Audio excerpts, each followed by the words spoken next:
Welcome to the Deep Dive. Today we're digging into a really compelling personal journey.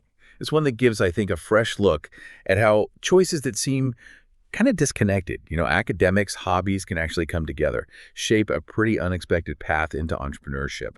We're looking at Dan Yu's story. He was a physics student, became a campus singing champ, and now he runs a logistics company. We've got some great material here, his own reflections, and our mission really is to pull out what makes his story so, insightful. It really is a rich story, isn't it? And what's so interesting about Dan Yu, he graduated from Yat-sen University, is how his experiences let us look at these big themes, like passion versus practicality, and the surprising value you get long-term from foundational knowledge. Plus, what it really takes to build a life. It's not always a straight line, is it? More step-by-step, adapting as you go. His story really kind of pushes back against that idea of a perfectly planned career. Absolutely. So, okay, let's start right at the beginning. Dan Yu views high school years. When you think of intense high schools, you picture kids just like buried in books, pulling all-nighters. But Dan Yu's memories, they show some habits that were, a bit different and turned out to be super valuable later on. He talks about it being a sea of practice questions, and constant review. That definitely fits the demanding picture. But here's the interesting bit. His father, he credits his dad with instilling this discipline that he now sees as like a game changer. His dad made sure he got regular exercise, playing tennis on weekends, things like that, and a really strict bedtime, never past 11 p.m., which, as he points out, was totally different from his friends who were up studying till 1 or 2 a.m. And Danny, he really believes this wasn't just about being healthy. It was key for keeping his energy up, studying efficiently. He did say high school felt monotonous, zero time for dating, but that structure, clearly it worked for him. And that really brings up something powerful, something we often miss in these high-pressure situations. The key to more productivity isn't always just more hours, right? It's often about smartly managed rest and having a routine. His father, maybe without even thinking about it in these terms, got that you need sustainable habits for the long haul, not just brute force. It wasn't about being the last one with the lights on. It was about being sharp when you were studying. And that makes you think, doesn't it? Thinking about you, our listener. Were there habits or routines early on in your life that felt like a drag then, but looking back were actually vital for focus or, handling stress? That's a really good way to put it. Sustainable performance versus just grinding. But it does make me wonder, though, is there a potential downside? Like, could that level of intense discipline so young, maybe without much room for anything else, potentially hold back other kinds of development? Creativity, social stuff, those are important too later on. That's a fair question. It's definitely a balancing act lots of young people and their parents deal with. Sure, discipline builds focus, but yeah, if it's too rigid with no space to explore, it could limit things. But with Daniel, what's interesting is it seems like he integrated these habits so deeply, they became part of his fundamental approach, like a baseline for self-management. And that foundation maybe actually freed him up later to pursue other things, as we'll see. So maybe less about stifling, more about building a really solid base. Ah, okay, solid base. I like that. So let's move from those disciplined school days to his university choice. He didn't just randomly pick a major. He went for something that had fascinated him since he was a kid. He talks about being really into mysterious things growing up, aliens, pyramids, that sort of stuff. And it wasn't until he started reading popular science, Stephen Hawking, authors like that, that he saw the connections. Oh, this is physics. So he got this really strong feeling, I have to study physics. But then here's a twist. His high school homeroom teacher actually advised against it. The teacher thought Dan Yu wasn't really cut out for quiet, heads-down research. Hot physics wouldn't suit him. But his parents, they were totally supportive, respected his choice, backed him up. So he ended up at Yat-sen University. Strong physics program, but also close by. And they had these cool collaborations, like with Nobel laureate Samuel C.C. Ting, even stuff involving the space station. Sounds pretty exciting. And this bit really throws that classic tension into sharp relief, doesn't it? Following your gut, your passion, versus taking practical advice, even when the advice comes from someone who genuinely cares, like the teacher. And the parent's role here is huge. That unwavering support, despite someone else doubting him, that really builds a sense of agency, lets you own your decisions. It's a good reminder that sometimes, that strong personal conviction, if it's based on real curiosity, maybe should win out over well-meaning skepticism. Yeah, that parental support, it's huge. But how does a young person actually figure that out? You've got a teacher saying, maybe not, based on your personality, then your own strong interest, plus your parents saying, go for it. How do you weigh that? Is there a right way? It's tricky, isn't it? There's rarely a single right answer. I think it often boils down to how strong that internal feeling is. The teacher saw his energy, maybe pictured a very traditional, quiet physicist role, and thought, mismatch. But Dan Nicchio felt this deeper intellectual pull. And when you have that drive, plus support from your closest people, it gives you resilience. Resilience to tackle the challenges, even if the path isn't exactly what someone else predicted. It's about like trusting your own gut while still hearing the advice. That makes sense. Trusting the gut. Okay, so Dan New gets to university. He's fired up about physics, thinking aliens in space. But then reality hits, as it often does, right? He said there was a world of difference between the physics he imagined and what it actually was. He found university physics was basically pure math, and he used that word, boring, monotonous. Really different from the high school physics he liked, the hands-on stuff like collisions and throwing balls. Yeah. But, and this is powerful, he says flat out, I never regretted choosing physics. Why? His reason is fascinating. He says physics taught him underlying logic and basic methodologies. And yeah, these things have been incredibly useful, not just personally, but also, maybe surprisingly, in his entrepreneurship later. So yeah, quite a jump from fun high school physics to pure math university physics. You'd think maybe he'd regret it, but no. He credits physics with this underlying logic. And here's the really surprising part of his university life. It wasn't all tough equations. Despite the academic slog, he was super active outside of class. He was in the Yat-sen Entrepreneurship Club, but get this, not competing. He was organizing events, like their big win in Yat-sen competition. And wait for it, he started a band, and then accidentally won the campus singing competition, Zhuhai Campus Champion. Right.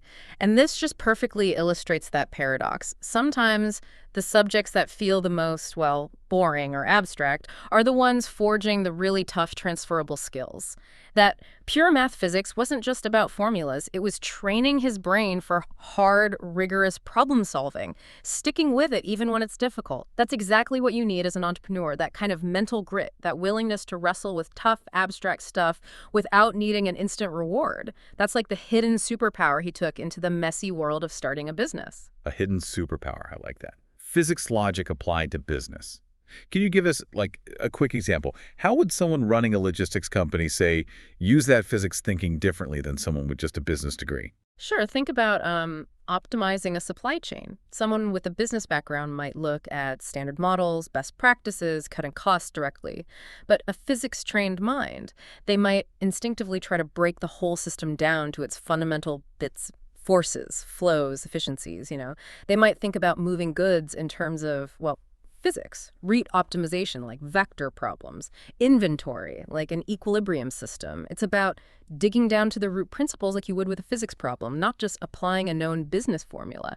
It encourages a really analytical and often a more creative way to solve problems. Ah, I see. It's a deeper, more fundamental way of seeing the system. That makes total sense. And meanwhile, he's winning singing contests. Just goes to show you really can't box people in. Sounds like he found ways to stay balanced. Totally. And those extracurriculars are just as important, really. They show how vital it is to explore different sides of yourself. Developing soft skills, right? Organization, teamwork from the Entrepreneurship Club, and having a creative outlet. University isn't just lectures and labs. It's about growing as a whole person.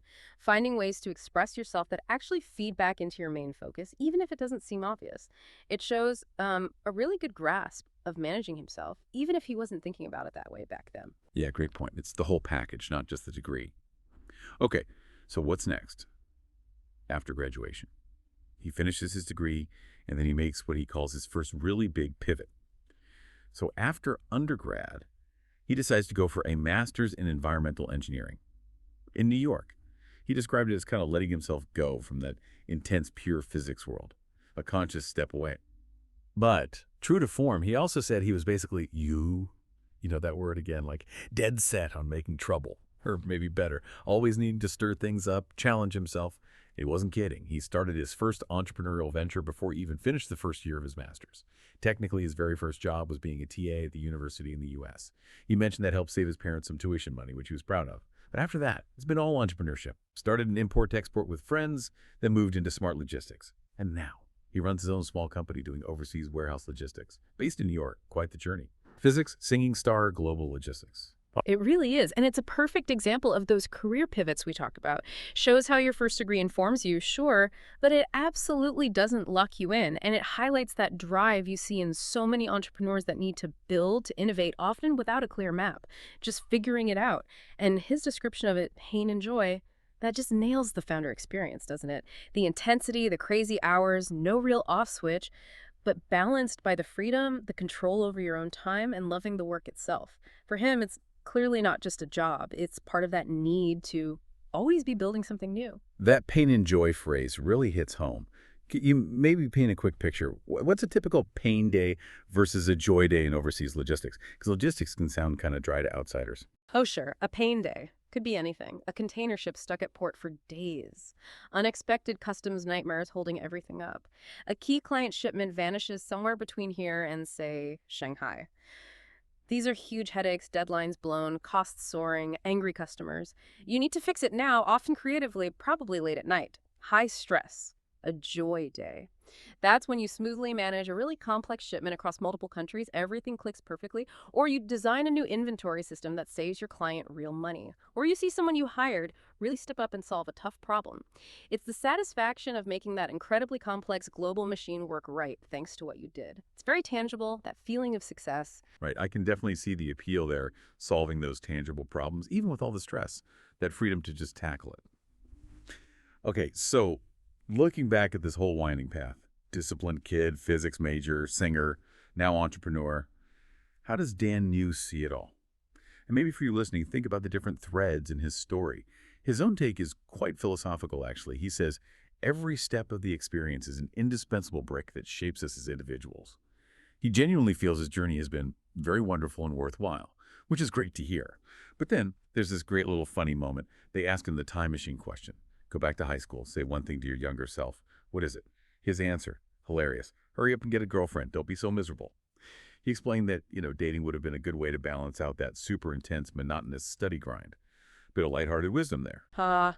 That's brilliant. And it really does capture how we look back, doesn't it? It shows how all those different pieces, strict bedtimes, tough math, even winning a singing contest, they all build character, they build skills you use way down the line.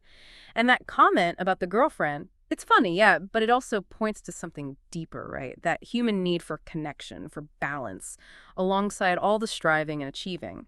Even someone clearly very driven recognizes, looking back, that personal life, that fulfillment matters too. It makes you think about your own bricks, doesn't it?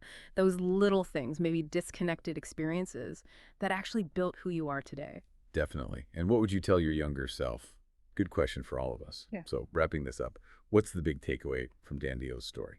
For me, it's just a powerful example of following your curiosity, rolling with the punches, adapting, and finding real value in all of it, even the tougher, boring parts. And that idea about physics giving him the underlying logic for everything, that really sticks with me. It wasn't just about physics. It was about learning how to think. Exactly. And it really encourages you, the listener, to think about your own mix of experiences, academic stuff, personal stuff, hobbies, weird jobs. How are they shaping your unique underlying logic? Think about those times that felt like a slog, or the detours that seemed pointless, or even those unexpected wins. How are all those different life experiences, your early interests, your surprising turns, how are they the bricks building your foundation? And what kind of unconventional wisdom might be hiding in there about the path you're on now, or maybe the one you haven't even thought of yet? What hidden skill did your most boring class actually give you?